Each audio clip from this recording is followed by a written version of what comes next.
2019 చట్టం ప్రకారం స్థానిక పరిశ్రమల్లో 75% స్థానికులకు ఉపాధి అవకాశాలు కల్పించాలని ఉన్నప్పటికీ కాకినాడ జిల్లాలో ఉన్న పరిశ్రమలు ఈ చట్ట ప్రకారం స్థానికులకు ఉపాధి అవకాశాలు కల్పించడం లేదని దీనిపై చర్యలు తీసుకోవాలని కోరుతూ కాకినాడ జిల్లా కాకినాడ ప్రజా సంఖ్యాల ఐక్య వేదిక నాయకులు కలెక్టర్ షాన్మోహన్ సగలికి వినతి పత్రం అందజేశారు.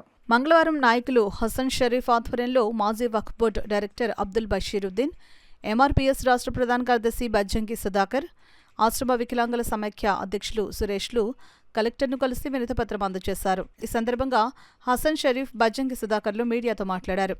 ఈ కార్యక్రమంలో సేవాభారతి సంస్థ చైర్మన్ సైఫుల్లా, కాకినాడ సేవా సమితి సభ్యులు చిన్ని, ప్రజాస్వామ్యవాదులు కరీముల్లా, లాల్ మొహమ్మద్, నరేష్, నరసింహమూర్తి, శ్యామ్, ప్రవీణ్ తదితరులు పాల్గొన్నారు. ఒక సందర్భంలో ఈ విషయాన్ని ఇదైతే స్థానికులకి 73% ఉద్యోగాల అవకాశాలు కల్పించాలనే దాని మీద మేమిద్దరం కూర్చొని నిర్ణయించినప్పుడు సరే దీన్ని ముందుకు తీసుకెళ్దాం, ఒక మంచి విషయాన్ని స్థానిక యువతకి, నిర్వీర్యమవుతున్న యువతకి ఉపాధి కల్పించేలాగా ఈ చర్యలు తీసుకుంటే మంచిదనే ఉద్దేశంతో అన్ని ఐక్య సంఘాలను ఆయన పిలిచినప్పుడు ఆయనతో పాటు ఈరోజు కలెక్టరేట్గా రావడం జరిగింది. కలెక్టర్ గారికి ఈ యాక్ట్ గురించి వివరించడం జరిగింది. వారు కూడా చాలా, కాకినాడ జిల్లా కలెక్టర్ గారు షాన్మోహన్ గారు చాలా సహృదయంతో తమ ఈ విషయాన్ని పరిశీలించి తగు చర్యలు తీసుకుంటామని చెప్పి సంతృప్తికరమైన హామీని ఇచ్చారు.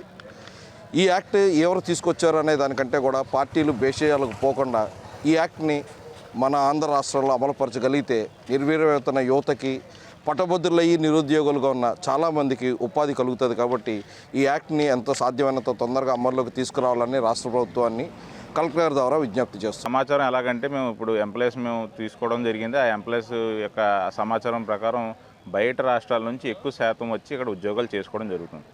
ఒకవేళ కనుక అదే నిజమైతే మాత్రం మాకు ఎవరైతే ఉన్నారో ఈ లోకల్లో ఉన్నటువంటి నిరుద్యోగులు ఉన్నారో వాళ్ళందరికీ చాలా నష్టం చేకూరుస్తున్నాయి. ఎందుకంటే కాలుష్యం అంతా మాకుని ఉద్యోగాలన్నీ వేరే రాష్ట్రాలకు వెళ్ళిపోతున్నాయి.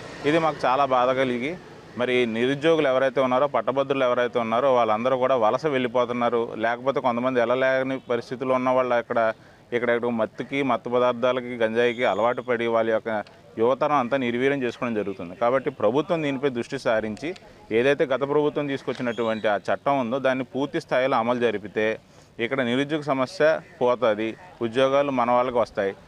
కేవలం మా కాలుష్యం వదిలితే ఉద్యోగాలు వేరే రాష్ట్రాలకు పోతే ఇది కూడా చాలా పెద్ద సమస్య కింద ఉంటుంది.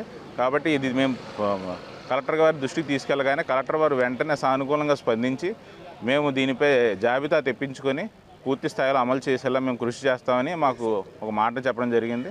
కాబట్టి మేము చాలా సంతోషిస్తున్నాం. ఇటువంటి ఏదైతే యాక్ట్ రావడమే చాలా గగనం.